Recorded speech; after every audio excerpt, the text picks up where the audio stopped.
La noche del 9 de junio de 1956, un alzamiento militar liderado por el general de división Juan José Valle intenta tomar Campo de Mayo y las principales guarniciones militares de Buenos Aires con un solo objetivo: derrocar la dictadura militar del general Pedro Eugenio Aramburu y permitir el retorno al país de Juan Domingo Perón. El levantamiento, equipado con escasos recursos y mal organizado, rápidamente es sofocado. Varios de los civiles y militares complotados son capturados por las tropas del gobierno, pero Valle logra escapar y consigue refugiarse en la casa de un amigo. En las primeras horas del 10 de junio, el gobierno militar dicta la ley marcial y da la orden de ejecutar a los rebeldes capturados. En menos de 48 horas, cerca de 30 civiles y militares son fusilados. A fin de evitar más muertes, la madrugada del 12 de junio de 1956, el general Valle se entrega a las autoridades nacionales. Esa misma tarde, es condenado a muerte.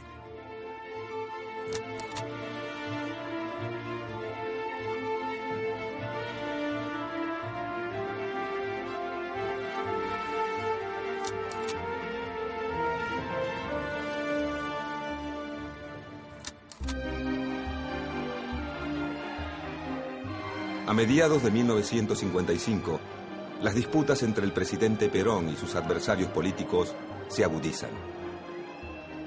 Un conflicto con la Iglesia Católica, que ya lleva varios meses, actúa como detonador de la ofensiva opositora. El 11 de junio, día de la celebración del Corpus Christi, los principales dirigentes del radicalismo, el socialismo y el Partido Demócrata Progresista marchan frente a la Catedral de Buenos Aires junto a militantes católicos y a miles de ciudadanos que no simpatizan con el gobierno. Este acto constituye la manifestación popular más importante en contra del gobierno de Juan Domingo Perón.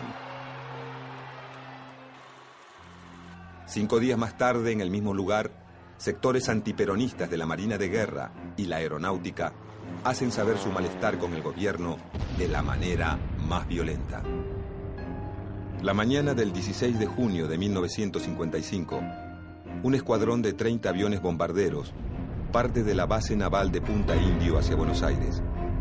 Su intención es bombardear la Casa Rosada y forzar la renuncia de Perón. Al enterarse de la maniobra, el ministro de Ejército, general Franklin Lucero, advierte del peligro al presidente, quien inmediatamente se refugia en los sótanos del Ministerio de Guerra, desde donde dirige el contraataque. A las 12:40 del mediodía, el primer avión rebelde se abate sobre la Casa de Gobierno, dejando caer una bomba de 100 kilos en Plaza de Mayo. Detrás de él, varios bombarderos operan en picada, descargando bombas sobre cientos de civiles indefensos que se encuentran en ese momento en la plaza. Una de las bombas da de lleno en un tranvía de la línea 305, matando a todos sus ocupantes.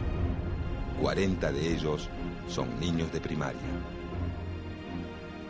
A esta altura, el aire de la plaza se vuelve irrespirable. La gente desesperada corre a refugiarse donde puede. Durante 5 horas, la que había sido la Plaza de los Descamisados se convierte en el escenario de un encarnizado combate terrestre. En medio del humo negro, los gritos y los cuerpos calcinados, las fuerzas leales se baten a duelo con los rebeldes. Camiones con militantes peronistas, armados con palos, piedras y armas de fuego de bajo calibre, llegan de todos los confines de la ciudad para defender al gobierno. Durante el resto de la tarde, los aviones de la Marina desde los cielos siguen sembrando el pánico y la muerte.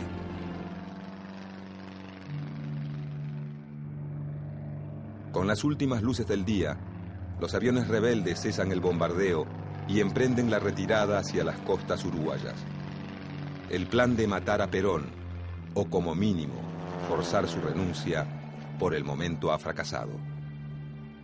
Al final de la jornada, las bombas arrojadas sobre Plaza de Mayo dejan un saldo de más de 300 muertos y el doble de heridos.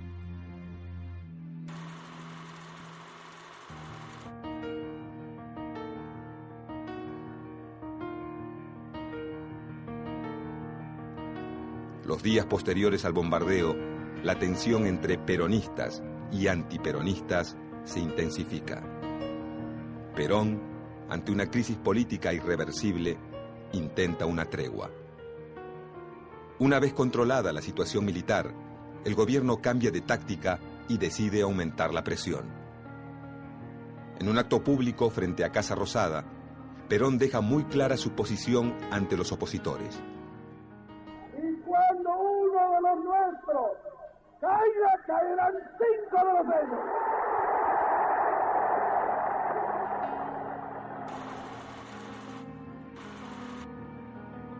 Por su parte, el sector castrense redobla la ofensiva. El 16 de septiembre de 1955, un grupo de oficiales opositores a Perón toma las principales guarniciones militares de Córdoba, Mendoza y Bahía Blanca. Los militares sublevados avanzan sobre los más importantes centros urbanos, poniendo en jaque al gobierno. Una semana más tarde, el comandante militar de dicho levantamiento, teniente general Eduardo Lonardi, asume la presidencia de la nación. En su discurso de asunción, Lonardi hace suya una frase del general Urquiza, pronunciada 100 años atrás, luego de su triunfo en la batalla de Caseros: ni vencedores, ni vencidos. Mientras un nuevo gobierno militar asume el poder en la República Argentina, Perón, que ha logrado escapar de la furia de sus opositores, solicita asilo político en la Embajada de Paraguay. De esta manera, Juan Domingo Perón inicia un largo exilio que lo aleja del país por muchos años, aunque su figura, en ningún momento, deja de ser uno de los ejes centrales de la política nacional. En septiembre de 1955, se inicia en el país una dictadura militar que se da a conocer como Revolución Libertadora. Entre los sectores de las Fuerzas Armadas que integran el nuevo gobierno, se distinguen dos líneas políticas muy claras. Por un lado está el grupo liderado por el presidente Lonardi, conformado por militares provenientes del nacionalismo católico, que buscan la conciliación con algunos sectores políticos y sindicales del peronismo, siempre y cuando estos acepten distanciarse de la figura de Perón. La línea dura de las Fuerzas Armadas, representada por el vicepresidente, el almirante Isaac Rojas, propone una visión mucho más negativa del peronismo, afirmando que éste desvió al país de su tradicional línea histórica liberal y democrática e instaló en su lugar una tiranía de tipo fascista, sostenida mediante la manipulación y el engaño del movimiento obrero. Los cuadros militares que integran la Revolución Libertadora cuentan con el apoyo de varias fuerzas políticas: radicales unionistas, intransigentes y los principales dirigentes del socialismo vienen dando su apoyo explícito al golpe desde mucho antes que éste se concrete. A pocos días de asumir el poder, el sector más antiperonista de la Revolución Libertadora llama a estos partidos para que formen parte de las juntas consultivas. La Junta Consultiva Nacional es una iniciativa del vicepresidente Rojas destinada a buscar apoyo y legitimidad política para la dictadura y, de paso, limitar el accionar del sector nacionalista del gobierno liderado por el presidente Lonardi. Si bien varios dirigentes radicales y socialistas participan en un principio de las juntas consultivas, pronto líderes políticos como Alfredo Palacios y Alicia Moró de Justo deciden separar su imagen de la del gobierno militar, asumiendo una distancia crítica.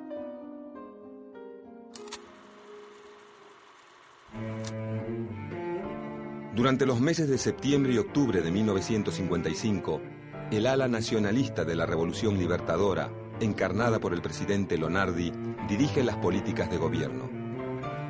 A fin de generar canales de diálogo con los sectores sindicales, el gobierno militar decide no intervenir la CGT, a la vez que designa en el Ministerio de Trabajo al abogado laboralista Luis Cerruti Costa, asesor legal de varios sindicatos peronistas. Mientras que el ala blanda del gobierno intenta negociar con los líderes de la CGT, comandos civiles armados integrados por jóvenes radicales y socialistas atacan los locales del peronismo. Pronto, los intereses contradictorios de los sectores del gobierno aumentan la tensión política y animan a la militancia peronista a pensar en un posible contraataque.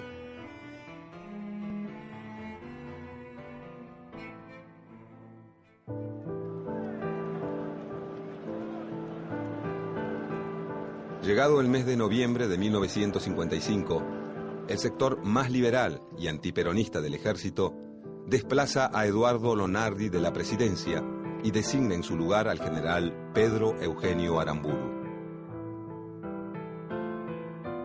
Inmediatamente el nuevo gobierno inicia una política de persecución y proscripción del partido peronista que da a conocer como proceso de desperonización de la sociedad, en alusión al proceso de desnazificación llevado a cabo por los países aliados en Alemania tras la caída de Adolf Hitler.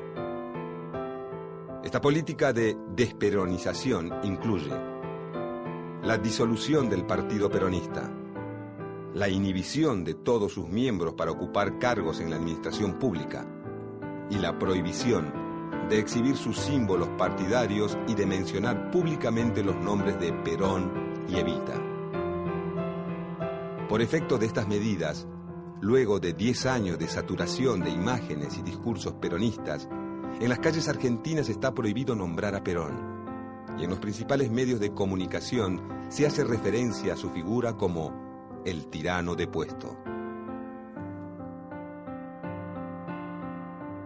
No contento con prohibir la mención del nombre de Perón y disolver su partido, el gobierno de Aramburu decide embestir contra el último bastión de poder peronista. A pocos días de su asunción, el nuevo gobierno interviene en la CGT y proscribe a todos los dirigentes sindicales que hubieran ocupado cargos a partir de 1952. Al mismo tiempo, modifica el régimen de elecciones internas de los principales gremios, favoreciendo el control de los sindicatos por la dirigencia no peronista. Con los principales sindicatos descabezados y sus más importantes líderes presos o en el exilio, los sectores patronales acrecientan su poder dentro de las fábricas. Muchos empresarios aprovechan esta situación para no cumplir con los convenios colectivos de trabajo y aplican severos recortes a las conquistas laborales conseguidas durante el peronismo. Mientras tanto, en muchas fábricas se confeccionan listas negras que dejan a cientos de trabajadores en la calle. Corren malos tiempos para los obreros peronistas.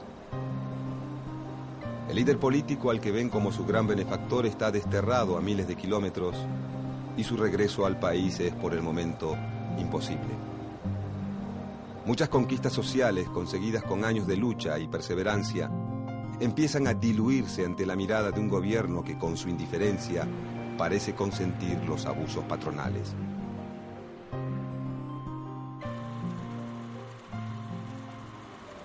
Al calor de la represión y el deterioro de las condiciones de trabajo, en el interior de las fábricas comienza a gestarse un movimiento obrero clandestino, que por el momento no tiene nombre, aunque sí tiene un fin muy concreto: la resistencia. La resistencia peronista comienza como un movimiento inorgánico que lleva a cabo sus acciones en los mismos lugares de trabajo. Estas acciones consisten en pequeñas maniobras individuales de sabotaje, como averiar una máquina, o formas de protesta colectiva, como detener el trabajo por un par de minutos y ponerse a silbar la marcha peronista. Muchos de los integrantes de los grupos de resistencia comienzan a formar comisiones internas dentro de las fábricas y a tejer alianzas con otros sectores del movimiento obrero, también proscriptos por el gobierno militar.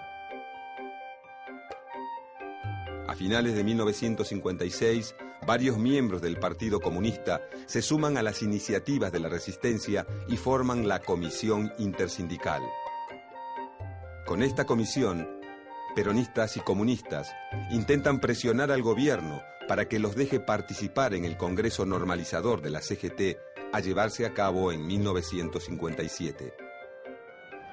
De forma paralela a la reorganización del movimiento obrero peronista, varios militantes y ex líderes sindicales forman grupos de choque, muchas veces armados, que se dan a conocer como comandos de la resistencia.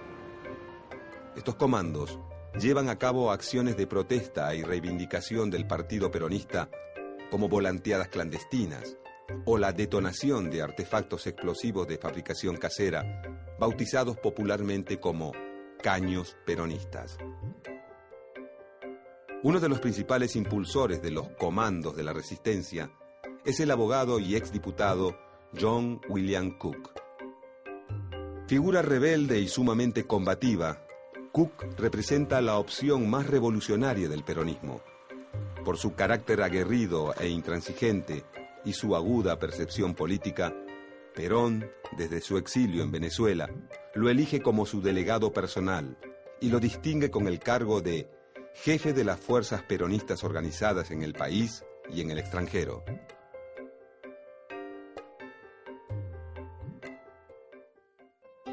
Para la misma época que la resistencia realiza sus primeras acciones de protesta, un grupo de militares leales a Perón planea un levantamiento armado contra el gobierno. La noche del 9 de junio de 1956, una sublevación militar encabezada por el general de división Juan José Valle intenta tomar la escuela de suboficiales de Campo de Mayo, la Escuela de Mecánica del Ejército de Buenos Aires y el Regimiento número 7 de Infantería de la ciudad de La Plata. Al mismo tiempo, varios comandos civiles de la resistencia peronista inician acciones de apoyo en las ciudades de Avellaneda, Rosario y en la provincia de La Pampa. Este alzamiento plantea tres claras exigencias al gobierno de la Revolución Libertadora: el cese inmediato de la persecución al partido peronista, la restitución de la Constitución de 1949 anulada por el gobierno de la Revolución Libertadora y la liberación de todos los presos políticos. Dichas exigencias persiguen un único fin: crear las condiciones necesarias para el regreso de Perón a Argentina.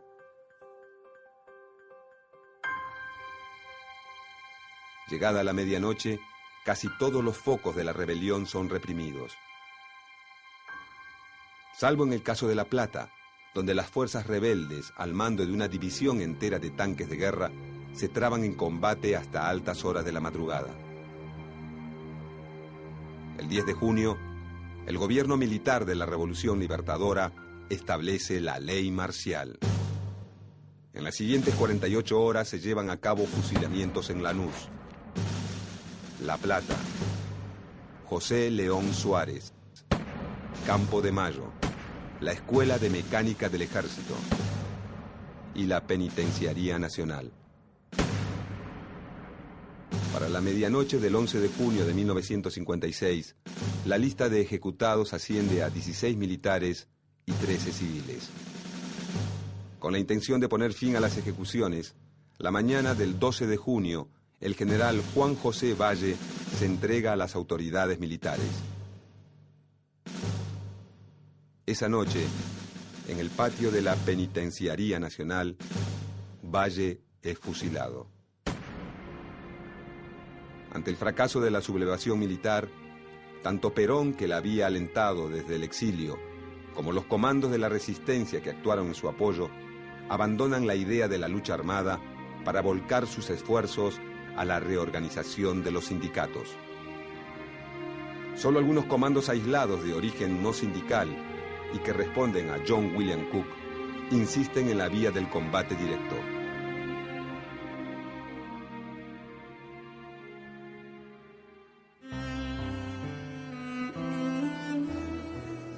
A partir de 1957, el gobierno de la Revolución Libertadora intenta crear las condiciones para una posible apertura política.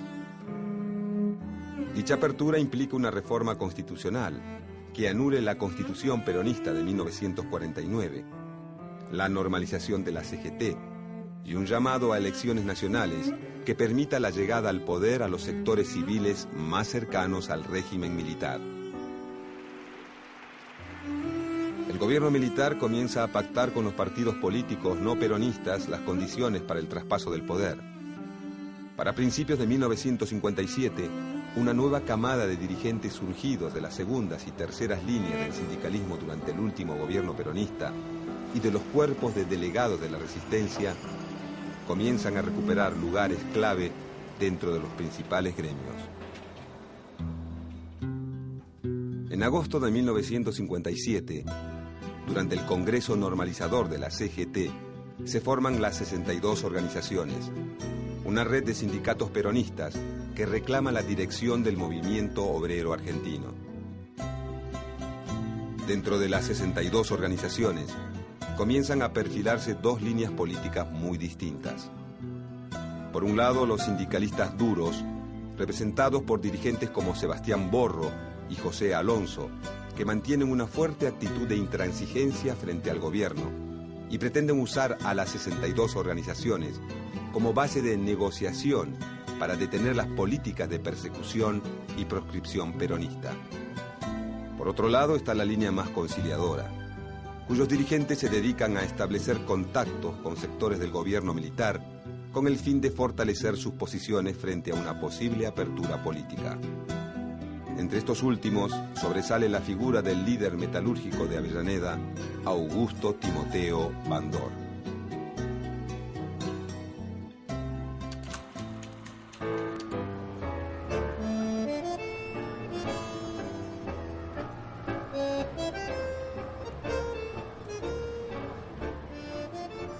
Con el fin de propiciar una salida democrática, el gobierno de Aramburu convoca a elecciones para una convención nacional constituyente que enmiende la reforma constitucional llevada a cabo por el peronismo en 1949. Estas elecciones actúan como una suerte de ensayo para los partidos políticos no peronistas que rápidamente sacan a relucir sus tensiones internas. Uno de los más perjudicados es el radicalismo, que durante este periodo termina dividido en dos partidos. La Unión Cívica Radical Intransigente, liderada por Arturo Frondizi, más proclive a la negociación con el peronismo, y la Unión Cívica Radical del Pueblo, marcadamente antiperonista y más cercana a las posiciones del gobierno militar, que sostiene la candidatura a presidente del caudillo bonaerense Ricardo Balbín. Finalmente, la Convención Constituyente anula todas las modificaciones instaladas por el peronismo y restablece el texto de la Constitución anterior a 1949, añadiendo únicamente el artículo 14 bis, que incluye los derechos del trabajador. Una vez derogada la Constitución peronista, el gobierno de la Revolución Libertadora hace un llamado a elecciones presidenciales a llevarse a cabo en febrero de 1958.